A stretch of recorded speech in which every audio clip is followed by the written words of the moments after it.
The beauty behind the placebo is that it's based on belief. And most people's beliefs are created from past experiences. So you have an experience or series of experiences in your life that brand you neurologically and emotionally condition you. And we tend to think and feel within the biology of our past experiences. 81% of the people that are given a placebo respond as well to the placebo as they would to an antidepressant. So what's the significance of that?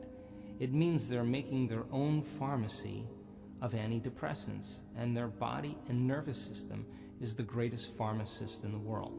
So how is it that you can give someone a sugar pill?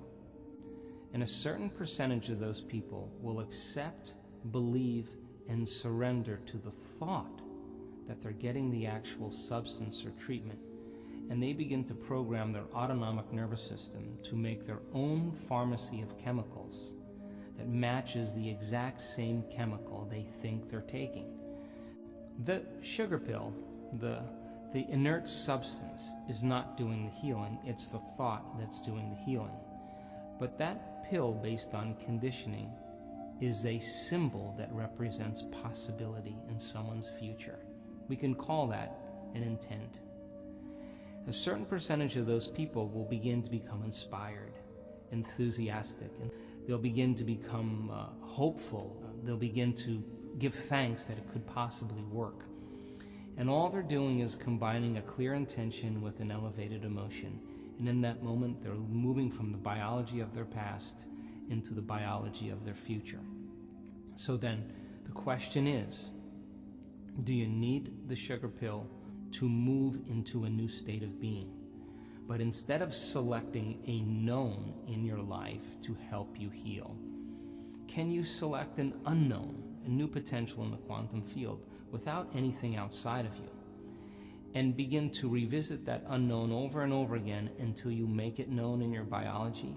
Is it possible that you'll begin to produce the same effects? And the answer is absolutely yes. So if how you think and how you feel creates a state of being, if you combine a thought and a feeling, a thought and a feeling, a thought and a feeling, that's called an attitude. You have a series of good thoughts that are connected to a series of good feelings, you have a good attitude. You have a series of negative thoughts that are connected to some bad feelings, you have a bad attitude. So attitudes are kind of shortened states of being. Good attitude in the morning, bad attitude in the afternoon. If you take attitudes, attitudes, attitudes, and you string them together, you start creating a belief.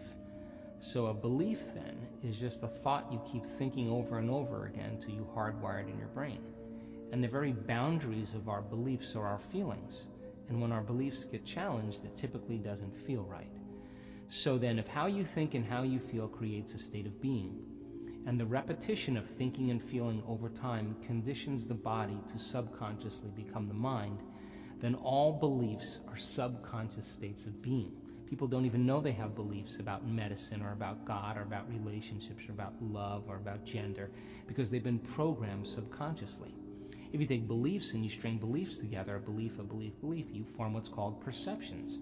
And perceptions have everything to do with the choices we make, the things we create in our life, the relationships we have, and even the behaviors that we demonstrate.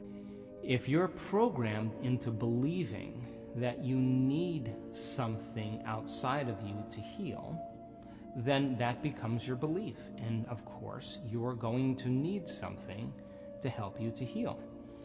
If you believe that you need a flu shot so that you don't get the flu, well, the fact that you're believing that you need the flu shot, whether you get the flu shot or not, you're more than likely going to get sick anyway. So when I wrote The Placebo, I was so fascinated with the concept because I began to realize how programmed we really are unconsciously. When you start studying the placebo, you begin to realize that there's so many studies to prove over and over again that it is in fact our innate ability to heal. If you take a group of people that have asthma and you have a drug that induces asthma and you have a drug that takes it away, and you give the person the drug that induces asthma and you tell them that you're giving them the drug that takes the asthma away, more than half of those people will not have a response to the bronchial constrictor. In other words, the thought was more powerful than the chemical. So then, if people begin to unravel this concept, and they begin to realize that they have the innate capacity to heal, and that they can work by changing and regulating their internal states, they're going to begin to produce their own pharmacy of chemicals for pain, for depression, for antibodies or inflammation. We took 120 people, and we wanted to measure their circulating cortisol levels and a chemical called immunoglobulin A, or IgA. So when you're stressed and you're out of balance, your cortisol levels go up. And cortisol levels are the highest at around 8 in the morning. So we selected a specific time in the afternoon to measure 120 people's cortisol levels when they came to our advanced workshop. We got the measurements, and we measured their IgA levels as well. We put them through 4.5 days of training, and at the end of 4.5 days, we measured to see if there were any epigenetic changes or chemical changes that took place by their internal work. We found that the majority of people's cortisol levels diminished, which means they were no longer in survival, they were no longer stressed. But the relevant thing that happened was that their IgA levels went from about 51.5 to 83, right to the ceiling of what's considered high, and some people were up in the hundreds.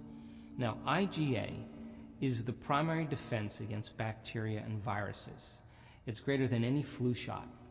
And when you begin to create an elevated emotion like gratitude or appreciation or care or kindness or inspiration, you begin to activate the immune system, and the immune system begins to create order where there is once disorder.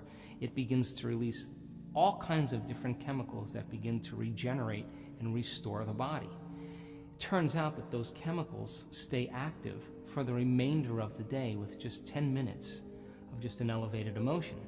So we started every single meditation in the advanced workshop by creating elevated emotional states and being able to sustain them.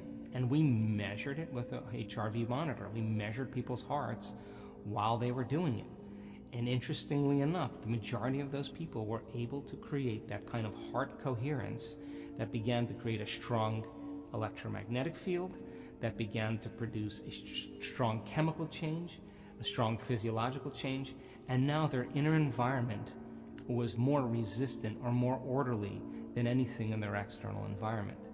So then, if you do that enough times, every single day, then you should no longer be subjected to those opportunistic bacteria, because they're called opportunistic bacteria because they're waiting for an opportunity for your immune system to be compromised. And it's no wonder that a group of people that are all working in a corporation or a department in some company all get sick at the same time. It's not the bugs that's creating the disease. It's their immune system is compromised because they're all stressed at the same time.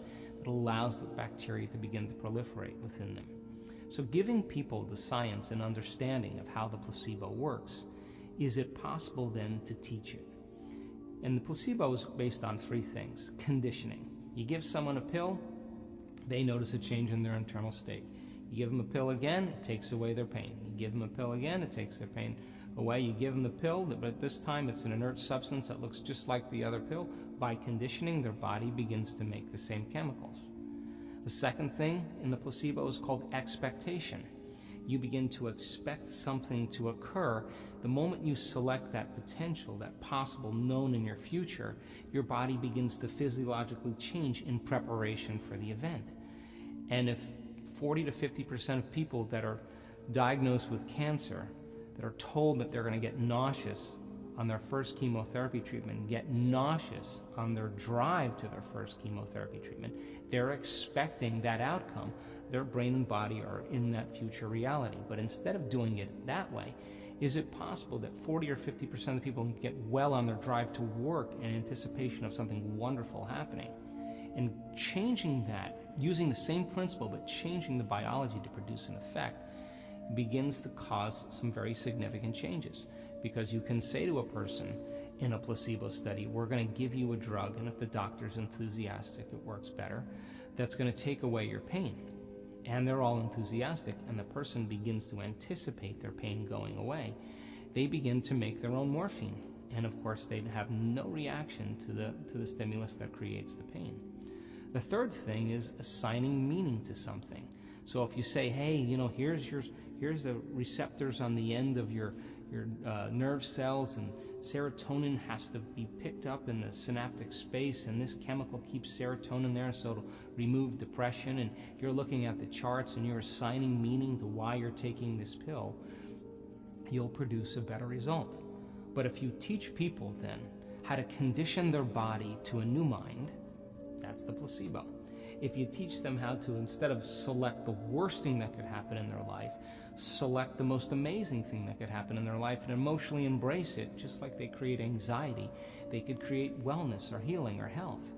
And if you can assign meaning to what they're doing and teach them why we're using science as the contemporary model to explain and demystify it, it's not enough for them to just intellectually understand it. They have to turn to someone next to them. They have to be able to speak it. They have to be able to say it. So in our workshops, they learn information and then they interact with each other, and I ask them to explain it. If they can explain it, it's wired in their brain. Now we're installing the hardware, so when it comes time to the instruction, and we set up the conditions in the environment for them to practice, if they can get their behaviors to match their intentions by combining those three things, they should have some type of transformation. And we've measured the transformation over and over again, and it's beginning to become a new scientific law. And I really think that we shouldn't wait for science to give us permission to do the uncommon. I think we should go out and do the uncommon and do it repeatedly, and then have science come and study us and begin to change their laws.